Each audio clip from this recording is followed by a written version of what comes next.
PTSD stands for Post-Traumatic Stress Disorder, a condition officially recognized in 1980 to describe exposure to a relatively brief but devastating event, typically a war, a rape, an accident, or a terrorist incident. Complex PTSD, recognized in 1994, describes exposure to something equally devastating, but over a very long time, normally the first 15 years of life. Emotional neglect, humiliation, bullying, disrupted attachment, violence, and anger. A lot of us, as many as 20%, are wandering the world as undiagnosed sufferers of complex PTSD. We know that all isn't well, but we don't have a term to capture the problem. We don't connect up our ailments, and we have no clue who to seek out or what sort of treatment might help. So, here are 12 leading symptoms of complex PTSD. We might think about which ones, if any, apply to us, and more than 7 might be a warning sign worth listening to. Firstly, a feeling that nothing is safe. Wherever we are, we have an apprehension that something awful is about to happen. We are in a state of hypervigilance. The catastrophe we expect often involves a sudden fall from grace. We will be hauled away from current circumstances and humiliated, perhaps put in prison and denied all access to anything kind or positive. We won't necessarily be killed, but to all intents, our life will be over. People may try to reassure us through logic that reality won't ever be that bad, but logic doesn't help. We're in the grip of an illness. We aren't just a bit confused. Secondly, we can never relax. This shows up in our body. We're permanently tense or rigid. We have trouble with being touched, perhaps in particular areas of the body.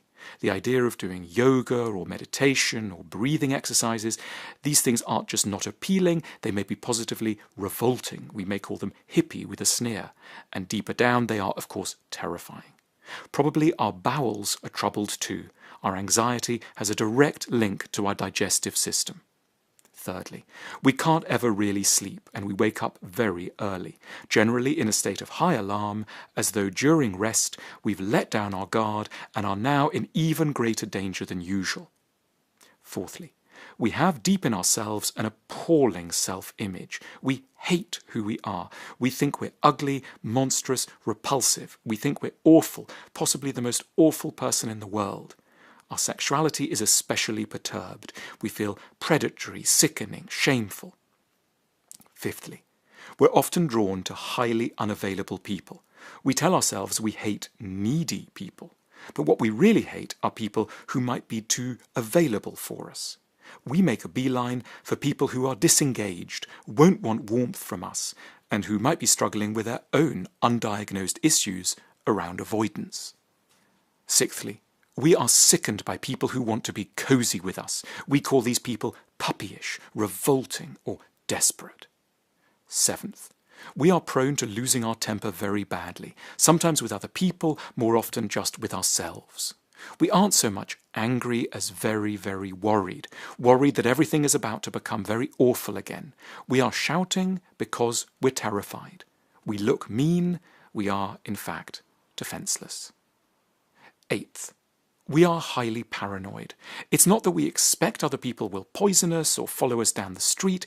We just suspect that other people will be hostile to us and will be looking out for opportunities to crush and humiliate us. We can be mesmerically drawn to examples of this happening on social media, the unkindest and most arbitrary environment which anyone with complex PTSD easily confuses with the whole world, chiefly because it operates like their world, randomly and very meanly.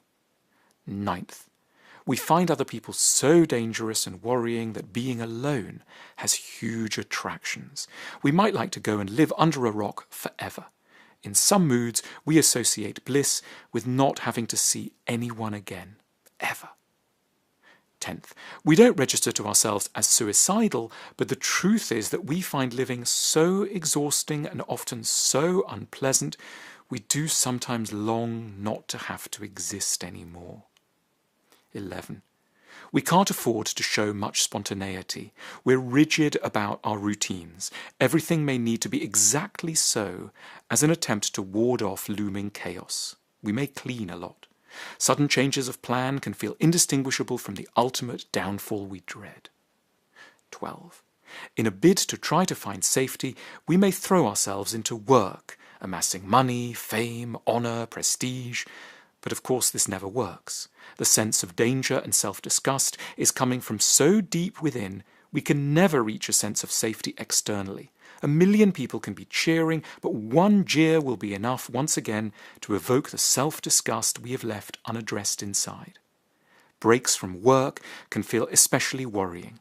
Retirement and holidays create unique difficulties. Those are the symptoms. So what is the cure for all these arduous symptoms of complex PTSD? Partly we need to courageously realize that we have come through something terrible that we haven't until now properly digested, because we haven't had a kind, stable environment in which to do so. We are a little wonky because long ago the situation was genuinely awful. When we were small, someone made us feel extremely unsafe, even though they might have been our parent. We were made to think that nothing about who we were was acceptable. In the name of being brave, we had to endure some very difficult separations, perhaps repeated over years. No one reassured us of our worth. We were judged with intolerable harshness. The damage may have been very obvious, but more typically, it might have unfolded in objectively innocent circumstances. A casual visitor might never have noticed. There might have been a narrative, which lingers still, that we were part of a happy family. One of the great discoveries of researchers in complex PTSD is that emotional neglect within outwardly high-achieving families can be as damaging as active violence in obviously deprived ones. If any of this rings bells, we should stop being brave. We should allow ourselves to feel compassion for who we were. That might not be easy, given how hard we tend to be with ourselves. The next step is to try to identify a therapist or counsellor trained in how to handle complex PTSD.